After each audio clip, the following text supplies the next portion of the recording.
This oak tree was planted in 1890 by Sir Henry Parkes, who is called the father of Federation. It was planted to mark the end of the first Australasian Federation Conference that had just finished here in Melbourne. It is called the Federal Oak because this conference gave the go-ahead for the drafting of a new constitution, not just for the colony of Victoria, but for the Commonwealth of Australia. As early as 1855, Charles Wentworth had talked about an association of the colonies, and this idea had been discussed in vague ways for decades. By 1890, the concept was being embraced by politicians who saw that the time was right to join the 6 colonies together into one nation. Even so, it was to take 10 years of meetings, public rallies and conferences to make Federation a reality.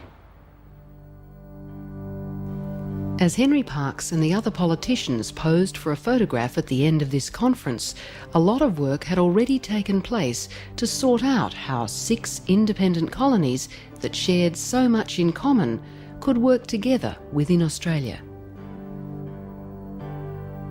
This opened the door for cooperation and dialogue between the colonies, and by 1890 agreements were in place that covered issues as diverse as quarantine, the postal service, immigration and defence.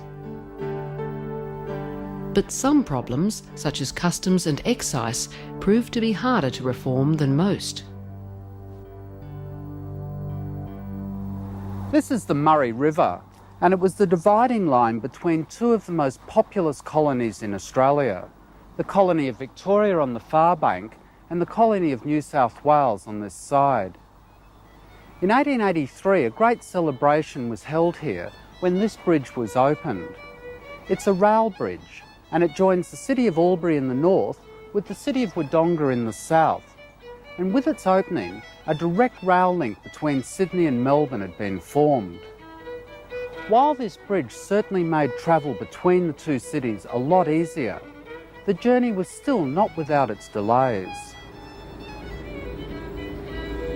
Passengers making the rail journey between Sydney and Melbourne before Federation would have got off the train at Albury Station, often in the middle of a freezing night.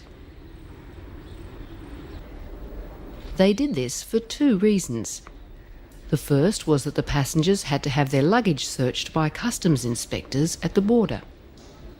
As they were entering Victoria with its highly protected economy, import duty had to be paid on many of the goods that the passengers had in their possession.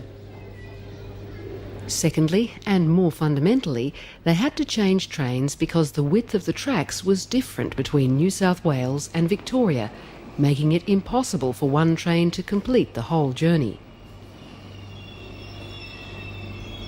As his bags were searched and transferred from one train to the next, one passenger wrote in his diary that this was the strangest and most baffling marvel Australia has to offer, and that the division of Australia into these different and jealous colonies was a paralysis of intellect.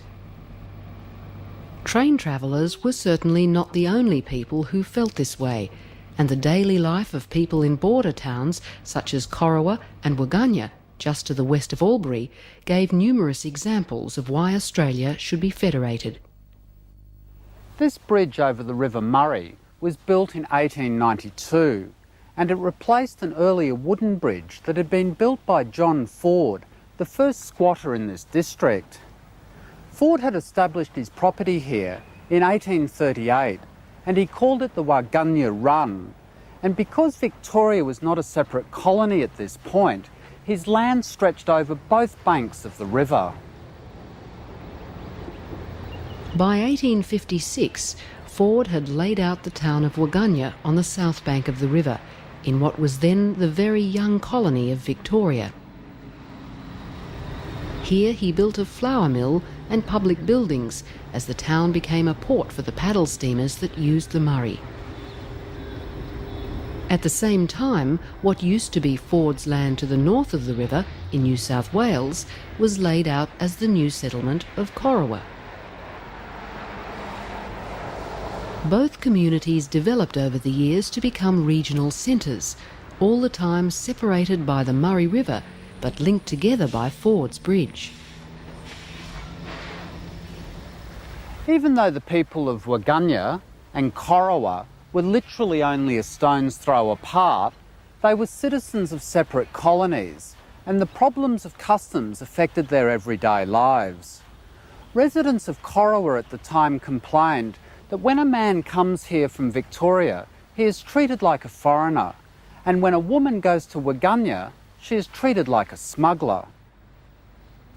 This situation also cost the residents here a lot of money, even when it came to basics such as bread. Wheat, for example, would come from New South Wales through Corowa. As it crossed the bridge here, an import duty had to be paid to the Victorian government.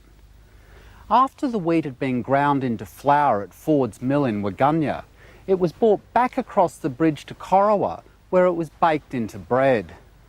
In turn, when this bread was taken back to Waganya for sale, another import duty had to be paid, and at each stage the price went up. It is no wonder that the people of these border settlements became enthusiastic supporters of federation. In cities such as Sydney and Melbourne, other issues also started to move people towards federation. One of their concerns was foreign affairs, as the French were taking over the Pacific islands of New Caledonia and the Germans were on Australia's doorstep with their annexation of New Guinea. Yet there was no one Australian voice to coordinate foreign policy, and nor was there an Australian army or navy to oppose these threats. And although each colony had their own contingent of troops, many thought this piecemeal approach made Australia vulnerable to attack.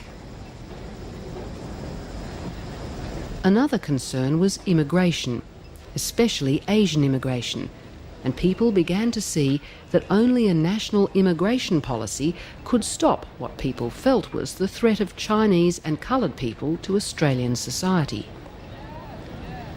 Mixed with this was also a growing sense of Australian nationalism, and in both the city and the bush, people began to talk of breaking the bonds with Britain to develop an independent Australian identity.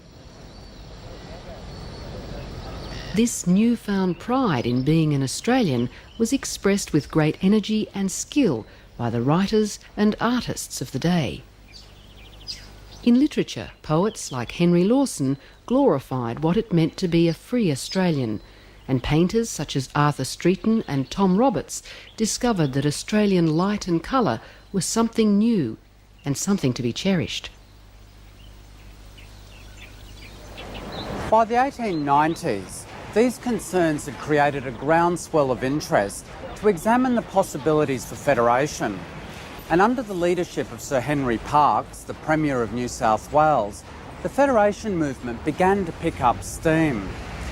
It was decided that another convention be held in 1891, made up of men appointed from each colony. This convention was convened here, in the Parliament House of New South Wales, a building that had been constructed by Governor Macquarie as a hospital at a time when New South Wales was a very different place. At a banquet to mark the occasion, Sir Henry Parkes made the toast of "One people, one destiny." And in the weeks that the members met here, the basic form of Australia's future government began to take shape.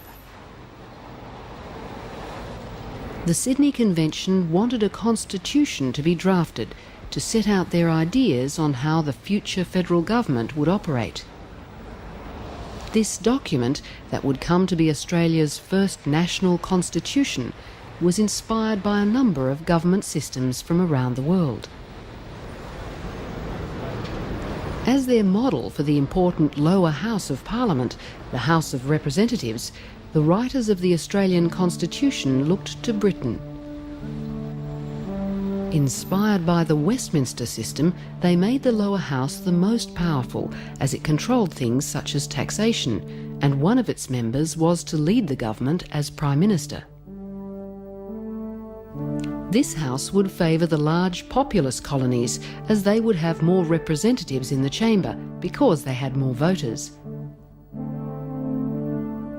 However, since all the colonies, even the smallest, had to agree to federation, the drafters of the Constitution corrected this imbalance of power by creating an upper house.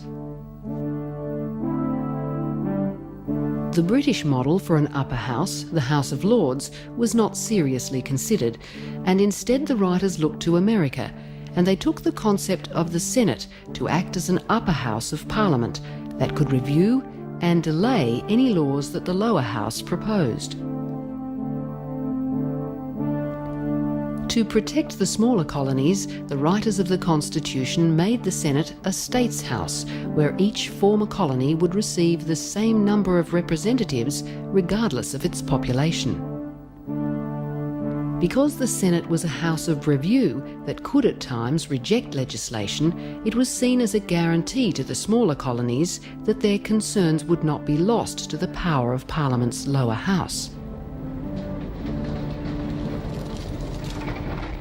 During the Easter break of the 1891 convention, the committee who'd been assigned to draft these aspects into a constitution spent several days motoring around Sydney Harbour. Aboard the Queensland Government launch the Lucinda, they tried to finish writing the constitution, although choppy seas meant that the committee members were seasick most of the time. The Constitution had largely been developed before these men came aboard, mostly by Andrew Clark, a Tasmanian who was a great admirer of American democracy. But the drafting committee were able to incorporate recent discussions, and by the end of Easter 1891, a draft Australian Constitution was presented to the Convention. After 6 days' debate, the Convention approved the Constitution, and it seemed that federation was just around the corner.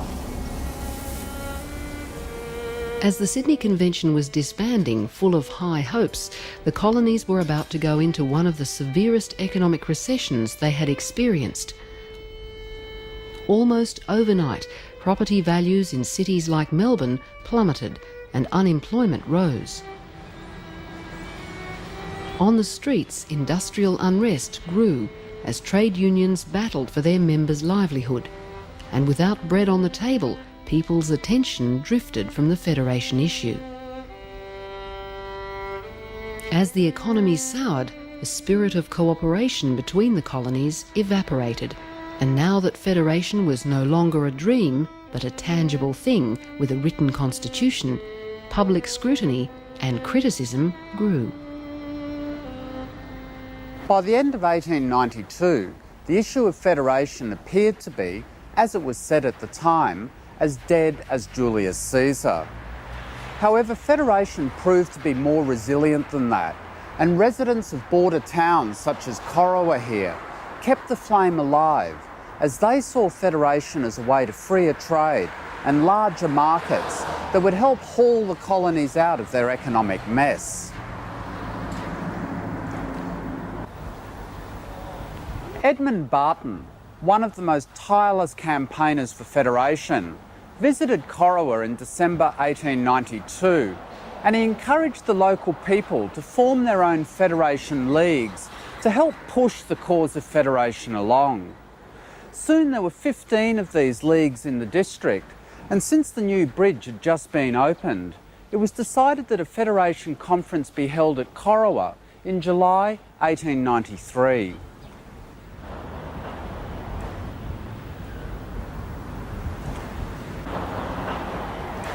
Over 70 delegates attended this conference, including the Victorian Premier, and on the night before it began, the whole group held a banquet on the second floor veranda, which was unfortunately removed in the 1950s, of Corowa's Globe Hotel. At the dinner here were many passionate supporters of federation, and as it would turn out, one of them had an idea on how to revive the federation movement. The next day, as the conference met at Corowa's courthouse, it heard a resolution from John Quick, a Bendigo doctor who wanted a practical outcome to the conference. Quick suggested that the people of each colony elect representatives to attend a constitutional convention that would consider the best model of government. Once they had chosen a model, this would be presented to the people of each colony to vote on. If a majority of people said yes, then federation was to go ahead. Quick's resolution to the conference was accepted with acclaim, and work began to make sure that the people from each colony would now decide how federation was to proceed. At this border town that rightly calls itself the birthplace of federation, the issue at last had become a popular movement.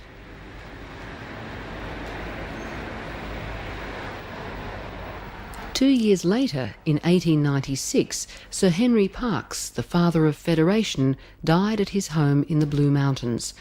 And although the job of leading the Federation movement now passed to a new generation, Parkes would have known at the end of his life that public enthusiasm had been restored for his long-held dream to unite the colonies.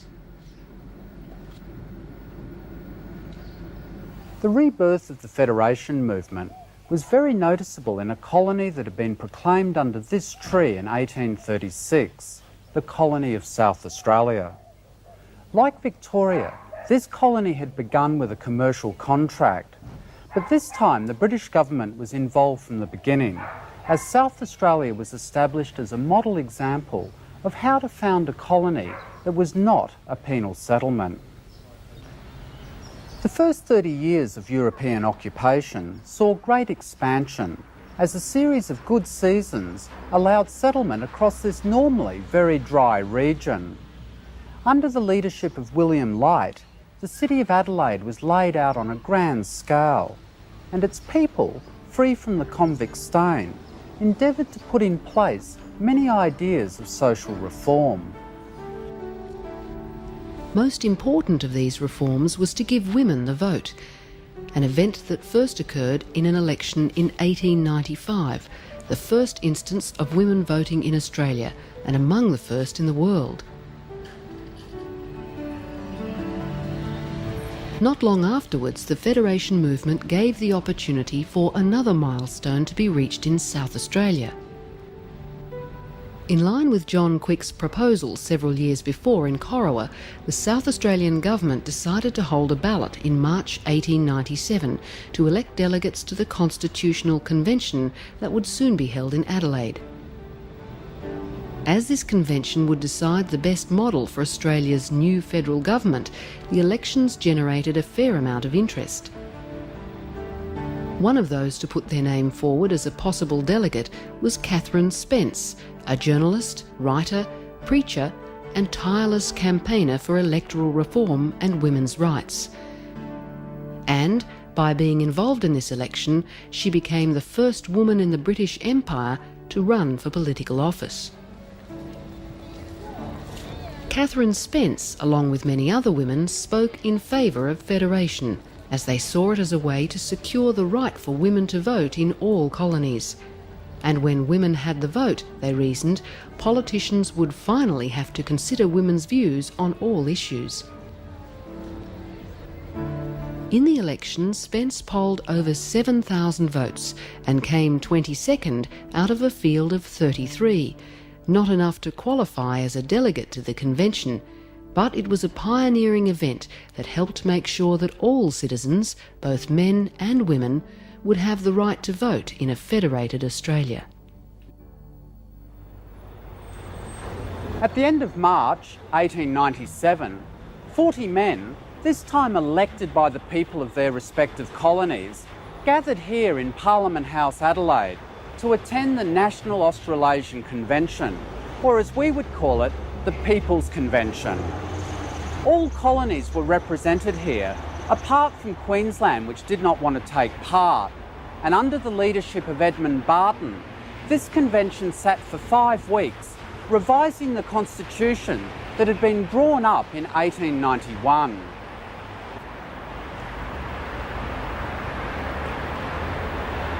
A lot of the debate here centred around what powers the Senate should have, and in particular, whether it should be strengthened by giving it control over the supply of money to the lower house. Many of the delegates here, however, argued that this would make the new federal parliament unworkable, and they urged that the Senate remain as a house of review that could not alter these so-called money bills. After frantic late-night meetings, the dangers of having an upper house that was too powerful became more evident, even to the delegates from the smaller colonies. And this convention approved a constitution that limited the powers of the Senate, along the lines of the original 1891 constitution. Following this agreement, a referendum was held in each colony during June 1898 to determine if the people wanted to accept the constitution as it stood and join the Federation. All the conventions, meetings and effort by so many people had now come down to a simple yes or no. Yes for a federated Australia, or no to keep the colonies in place. As the colonies swung into election mode, it was clear that many people feared that their particular colony would lose its independence as part of a federated Australia.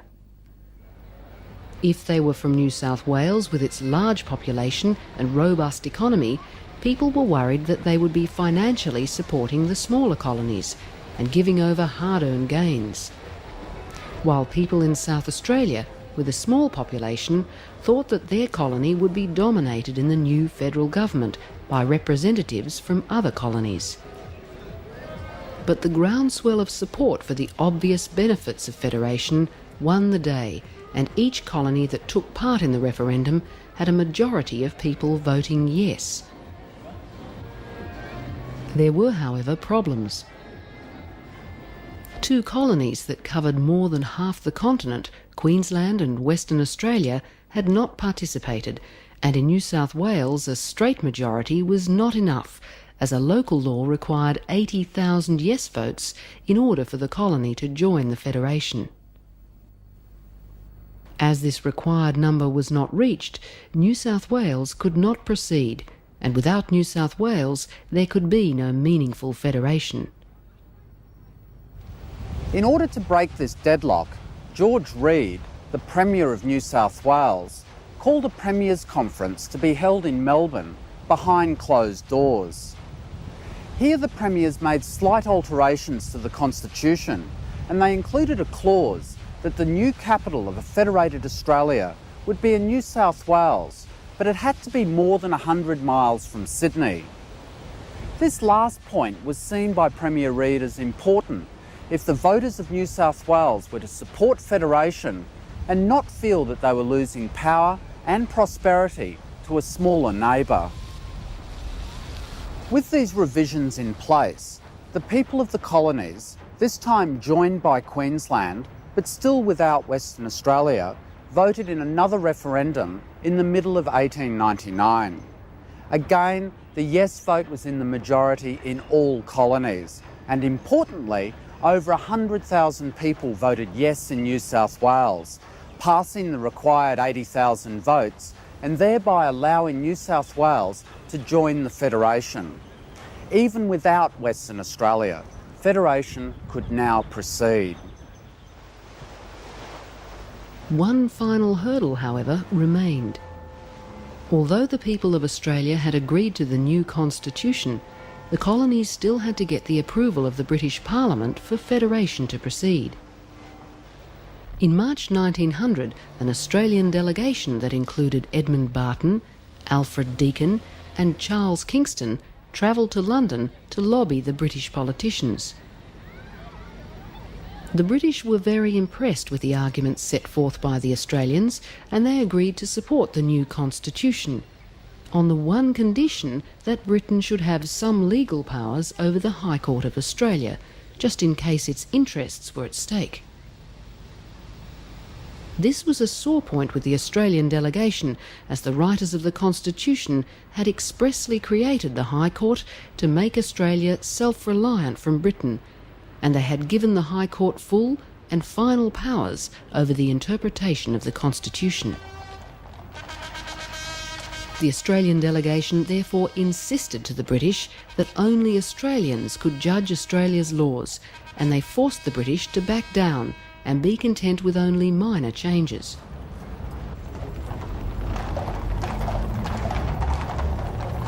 The prospect of federation became a reality when on the 9th of July 1900, Queen Victoria added her signature to the legislation.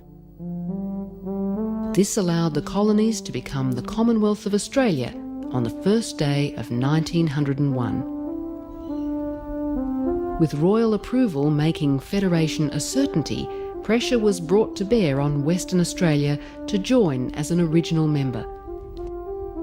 The arguments set forth were convincing, and in July 1900 the people of Western Australia voted to join in. Now all colonies had agreed to federate, and plans were set in motion for a grand celebration of nationhood on the very first day of the 20th century. This is Centennial Park in the middle of Sydney. Before Europeans arrived in Australia, this was an area of freshwater springs and marshy land that provided the local Aborigines with some of the food and particularly the water they needed to survive in this region. The ponds that dot the park today are all that survive of this ancient environment, but even so, it still serves the needs of the local community, this time for picnics and bike riding. As people enjoy the park today, very few would stop and have a look at this building here that looks like a cross between a Greek temple and a bandstand. But it marks a very important location because over there, the nation of Australia came into being on the 1st of January 1901. In a temporary structure, now marked by the newer monument, the first Governor-General of a federated Australia, Lord Hopetoun, was sworn in and the new constitution came into force. Watching the ceremony were thousands of people, and across Australia parades and street parties celebrated the end of the long road to federation. While there was a lot to be proud of in the new constitution, most notably that all women in Australia would now have the vote, there was a downside, as the constitution did not even recognise Aboriginal Australians, declaring them to be non-citizens and therefore unable to vote or run for political office.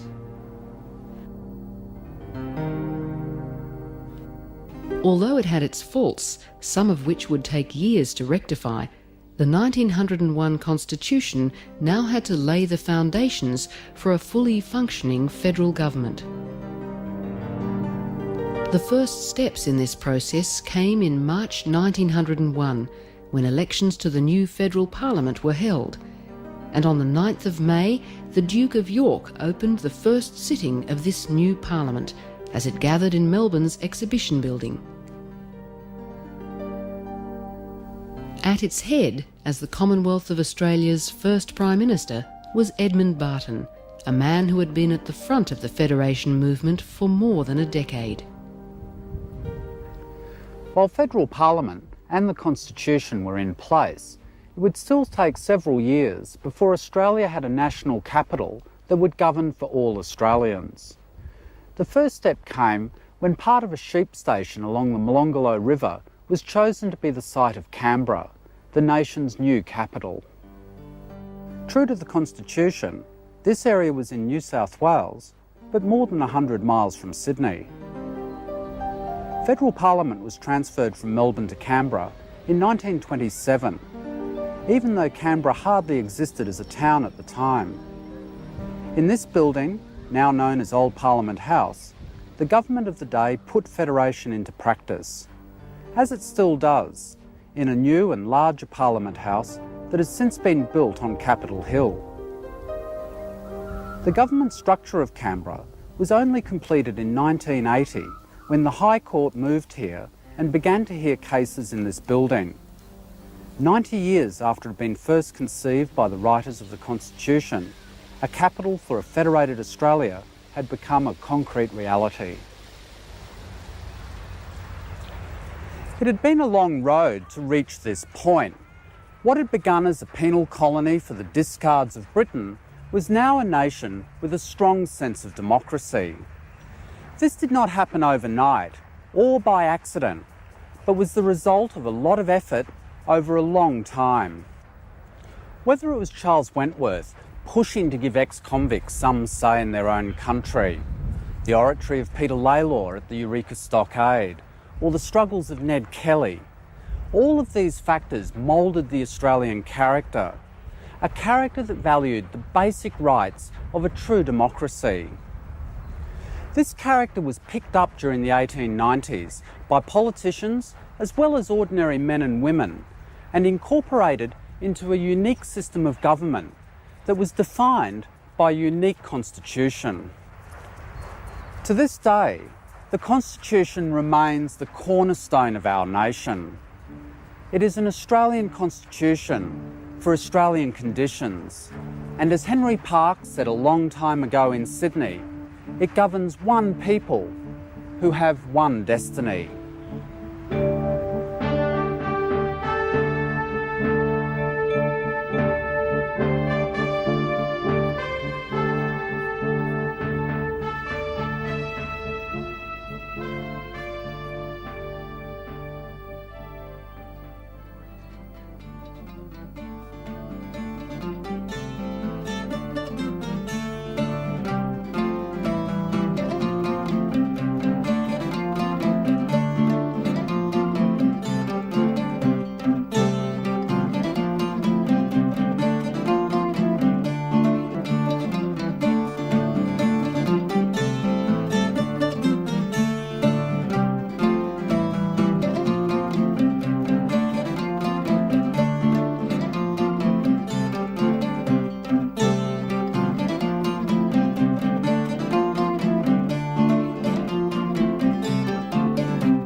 Dance, give yourself a chance to taste the kind of fun only Ned Kelly can put on. Oh, dance, grow and dance without a second glance at anything tomorrow may have hid behind the sun.